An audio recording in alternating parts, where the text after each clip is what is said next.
नमस्कार मित्रांनो, तुमच्या आपल्या चॅनलमध्ये स्वागत आहे। आज आपण रिसर्च मॅनेजमेंट GNM थर्ड इयरसाठी हा इम्पॉर्टंट टॉपिक आहे ते पाहणार आहोत। संदेशवहन कम्युनिकेशन हा 15 मार्कासाठी प्रश्न विचारला जातो किंवा 5 मार्कासाठी पण विचारला जातो। चला तर व्हिडिओला सुरुवात करूया। संदेशवहन म्हणजे काय, तर त्याची व्याख्या पाहूया आपण। व्याख्यामध्ये काय सांगतात, संदेशवहन म्हणजे दोन किंवा अधिक व्यक्तींमध्ये माहिती, विचार, भावना, सूचना व संदेशाची देवाणघेवाण करण्याची प्रक्रिया होय। म्हणजे एक व्यक्तीकडून दुसऱ्याकडे माहिती व विचार प्रभावीतपणे पोहोचवण्याच्या प्रक्रियेला काय म्हणतात, संदेशवहन। संदेशवहन म्हणजे काय, दोन किंवा अधिक व्यक्तींमध्ये माहिती, विचार, भावना, सूचना याची देवाणघेवाण करणे म्हणजे काय, संदेशवहन। आपण संदेशवहनाचे उद्दिष्टे पाहूया काय काय आहे। माहिती देणे, सूचना व आदेश पोहोचवणे, समन्वय निर्माण करणे, गैरसमज दूर करणे, निर्णय घेण्यास मदत करणे, चांगले मानवी संबंध निर्माण करणे आणि कार्यक्षमता वाढवणे। काय काय आहे उद्देश बघा।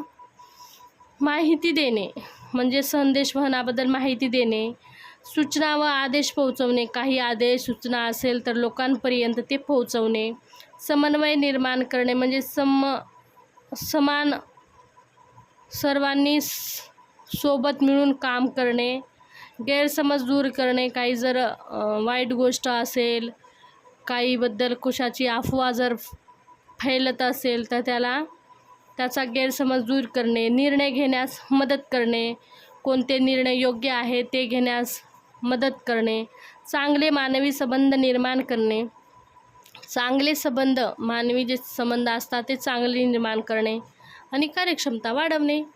संदेशवहनाचे मार्ग पाहूया आपण। संदेशवहनाचे मार्ग हे 3 मार्ग आहेत त्याचे, मौखिक, लेखिक आणि अमौखिक। तर आपण मौखिक पाहूया पहिलं। त्याच्यामध्ये मौखिकमध्ये काय काय आहे ते पाहूया। प्रत्यक्ष संभाषण, बैठक, दूरध्वनी आणि भाषण। मौखिकमध्ये काय काय येते, प्रत्यक्ष संभाषण म्हणजे प्रत्यक्ष एकमेकांच्या समोर बसून बैठक घेऊ शकतो, समजावून सांगू शकतो, एकमेकाचे जर काही प्रश्न असेल ते अडचणी असेल तर ते सोडवणे। बैठक म्हणजे सर्व मिळून मिसळून बैठका करून संदेशवहन करू शकतो। दूरध्वनी म्हणजे आपण कसं पिक्चर वगैरे पाहतो त्याच्यामधून पण आपल्याला बरीच माहिती भेटते। भाषणामधून पण आपल्याला बरंच संदेशवहन करता येतो, कोणकोणत्या गोष्टी पोहोचवायचा आहे पुढच्या व्यक्तीपर्यंत। भाषण पण एक मार्ग आहे संदेशवहनाचा।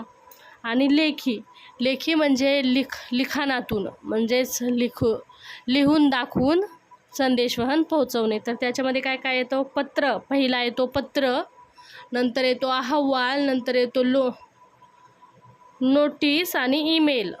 अशा प्रकारे आहे लेखीमध्ये येतो काय काय, पत्र, अहवाल, नोटीस आणि ईमेल, अशा प्रकारे 4 लेखी आहे। आणि आता आपण अमौखिक पाहूया। त्याच्यामधला 3 प्रकार आहे ना त्याचं, तर त्याचं अमौखिक पाहूया काय काय आहे अमौखिकमध्ये। अमौखिकमध्ये आहे नंबर 1 हावभाव, चेहऱ्यावरील भाव, शरीराची हालचाल आणि डोळ्याचा संपर्क।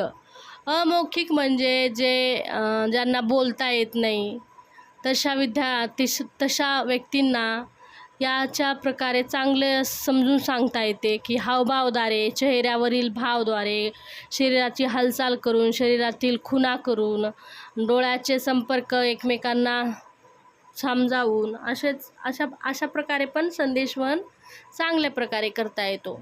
तर संदेशवहनाचे मार्ग 3 प्रकारचे आहे, मौखिक, लेखिक आणि अमौखिक।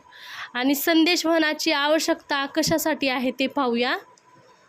नंबर 1 आहे संस्थेमध्ये समन्वय साधण्यासाठी। संस्थेमध्ये काय, समन्वय साधण्यासाठी, योग्य निर्णय घेण्यासाठी, कार्य सुरळीत पार पाडण्यासाठी, कर्मचाऱ्यांना प्रेरणा देण्यासाठी, चांगले संबंध टिकवण्यासाठी। तर संदेशवहनाची आवश्यकता कशाला आहे, चांगले संबंध टिकवण्यासाठी, कर्मचाऱ्यांना प्रेरणा देण्यासाठी, सुरळीत कार्य आपले जे काम आहे ना ते पार पाडण्यासाठी, आणि चांगलं निर्णय घेण्यासाठी आणि समन्वय साधण्यासाठी त्याची संदेशवहनाची आवश्यकता आहे. तर आपण त्याच्यामध्ये संदेशवहन करण्यासाठी आपल्याला कोणकोणत्या घटकाची आवश्यकता पडेल ते पाहूया आपण. संदेशवहनाचे घटक 5 आहे. प्रेक्षक, नंबर 1 आहे प्रेक्षक म्हणजे सेंडर, संदेश देणारी व्यक्ती. जशी की स्टेजवर उभं राहून जी व्यक्ती भाषण करते त्याला काय म्हणतात? प्रेक्षक. म्हणजे ती आपल्याला संदेश देत आहे. आणि संदेश म्हणजे माहिती किंवा विचार जी ती व्यक्ती भाषण करते ती आपल्यापर्यंत त्याचा मॅसेज पोहोचवते. माध्यम म्हणजे कशाच्या माध्यमातून बोलते ती, म्हणजे संदेश पाठवण्याचा मार्ग त्याचं टी व्ही आहे, रेडिओ आहे, पत्र आहे, असं झालं माध्यम.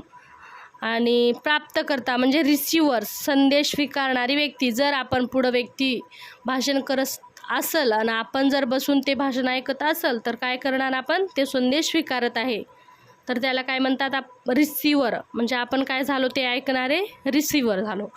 प्रतिसाद म्हणजे फीडबॅक. जर त्या व्यक्तीचं आपल्याला चांगल्या प्रकारे जर भाषण आवडलं तर आपण त्याला काय करू? प्रतिसाद देऊ. खूप छान, चांगलं समजून सांगितलं, असं काही माहिती देऊ आपण त्याला. संदेश समजण्याची प्रतिक्रिया देऊ. समजलं ना? त्याच्यामध्ये घटक काय काय येतात? प्रेक्षक, संदेश, माध्यम, प्राप्तकर्ता आणि प्रतिसाद. सेंडर, मेसेज, चॅनल, रिसिव्हर आणि फीडबॅक आहे त्याचे घटक. असे घटक आहे. तर संदेशवहन करताना लक्षात ठेवण्याच्या बाबी. संदेशवहन करताना कोणकोणत्या बाबी आपण लक्षात ठेवणार? संदेश स्पष्ट व सोपा असावा, योग्य भाषा वापरावी, संदेश अचूक असावा, योग्य माध्यम निवडावे, वेळेचे भान ठेवावे, प्रतिसाद मिळाला आहे का ते तपासावे, गैरसमज होणार नाही याची काळजी घ्यावी. तर संदेशवहन करताना काय काय काळजी घ्यायची? नंबर 1, संदेशवहन जो करत आहे आपण एकदम तो सोपा आणि स्पष्ट असावा, त्याची भाषा योग्य असावी, संदेश हा अचूक असावा, कारण की तो माहिती तंतोतंत खरी असेल तसाच आपण संदेशवहन करू शकतो. तर योग्य माध्यम निवडा, म्हणजे कशा प्रकारे कोणतं माध्यम निवडून आपण जास्तीत जास्त लोकांपर्यंत माहिती पोहोचवणार हे लक्षात ठेवून माध्यम निवडावे. वेळेचे भान ठेवावे, कारण की वेळ हा प्रत्येकांसाठीच खूप महत्त्वाचा असतो, तर त्याचं भान ठेवूनच संदेशवहन करावे. प्रतिसाद मिळाला आहे का ते तपासावे. प्रतिसाद मिळाला आहे की नाही, आपण जे सांगितलं आहे लोकांमध्ये जनजागृती करण्यासाठी, आरोग्य शिक्षण देण्यासाठी लोक ते फॉलोअप करतात का, स्वच्छताबाबत आपण जर सांगितलं असेल लोकांना तर ते करतात का फॉलो, ते तपासणे. म्हणजे प्रतिसाद मिळाला आहे की नाही तपासणे. आणि गैरसमज होणार नाही याची काळजी घेणे, आणि त्याच्यामध्ये गैरसमज होणार नाही ह्याची काळजी पण संदेशवहन करणाऱ्या व्यक्तींना घ्यायला पाहिजे. तर आपण पुढं पाहूया. संदेशवहन प्रक्रियेतील महत्त्वाच्या गोष्टी. संदेशवहन प्रक्रियेतील महत्त्वाच्या गोष्टी कोणकोणत्या आहेत ते पाहूया. तर संदेश तयार करणे, संदेश योग्य माध्यमातून पाठवणे, प्राप्तकर्त्यांना संदेश स्वीकारणे, संदेशाचा अर्थ समजावून घेणे, प्रतिसाद देणे, संवादात अडथळे टाळणे, प्रभावी समन्वय राखणे. म्हणजे संदेशवहन करण्याच्या महत्त्वाच्या गोष्टी काय काय आहे? जो मेन आपला मुद्दा आहे तो अगोदर तयार करणे, आणि संदेश योग्य माध्यमातून पाठवणे, म्हणजे जो आपल्याला त्या संदेशातून खूप लोकांना माहिती भेटेल आणि याच्यातून आपला खूप फायदा होईल हेच माध्यम निवडावे. जसे की आपण टी व्हीमध्ये ॲड बघतो, जास्त लोक बघतात, तर जास्तीत जास्त हा टी व्ही खूप चांगला माध्यम आहे लोकांपर्यंत कोणतेही कार्य पोहोचवण्यासाठी. तसे भरपूर माध्यम आहे, टी व्ही, रेडिओ. आणि संदेशाचा अर्थ समजून घेणे, म्हणजे संदेशाचा जो अर्थ आहे तो समजून घेणे, प्रतिसाद देणे आणि संवाद अडथळे टाळणे, प्रभावी समन्वय राखणे. तर आपण काय काय पाहिलं, सगळं बघितलं याच्यामध्ये. आपण पाहिली त्याची व्याख्या पाहिली. व्याख्यानंतर आपण संदेशवहनाचे उद्देश पाहिले. संदेशवहनाचे मार्ग 3 आहेत, मौखिक, लेखिक आणि अमौखिक. संदेशवहनाची आवश्यकता पाहिली आपण. संदेशवहनाचे घटक पाहिले. संदेशवहन करताना लक्षात ठेवण्याची बाबी पाहिल्या. आणि आपण आता संदेशवहन प्रक्रियेतील महत्त्वाच्या गोष्टी पण पाहिलं. तर हे पाहिल्यानंतर आपण त्याच्यातून आपल्याला निष्कर्ष काय भेटतो हे 1 मार्कासाठी असतं, तर हे लिहावंच लागते. प्रस्तावना आणि निष्कर्ष 1 मार्कासाठी 2 मार्क फिक्स असतात. त्यामध्ये प्रस्तावना थोडी लिहायची वर आणि नंतर निष्कर्ष लास्टला थोडं तरी लिहायचं. त्याला अर्धा तरी मार्क नाही तर 1 मार्क तरी भेटतो आपल्याला. तर संदेशवहन हे कोणत्याही संस्था, रुग्णालयात किंवा व्यवस्थापनाचे महत्त्वाचे साधन आहे. प्रभावी संदेशवहनामुळे कार्यक्षमता वाढते, गैरसमज कमी होतात आणि संस्थेची उद्दिष्टे साध्य होण्यास मदत होते. तर आपण त्याच्यामध्ये निष्कर्ष काय लिहिणार? संदेशवहन ही कोणती संस्था, रुग्णालय किंवा व्यवस्थापनाचे महत्त्व साधन आहे. प्रभावी संदेशवहनामध्ये कार्यक्षमता वाढते आणि गैरसमज कमी होतात आणि संस्थेचे उद्दिष्ट साध्य होण्यास मदत होते. चला तर मित्रांनो, व्हिडिओ जर आवडला असेल तर व्हिडिओला लाईक करा, शेअर करा, चॅनलला सबस्क्राईब करा. आजची विद्यार्थिनी उद्याची यशस्वी स्टाफ नर्स बनणार आहे. चला तर मग थोडा अभ्यास रोज करा, परीक्षा जवळ आली आहे. भेटूया नेक्स्ट व्हिडिओमध्ये. बाय.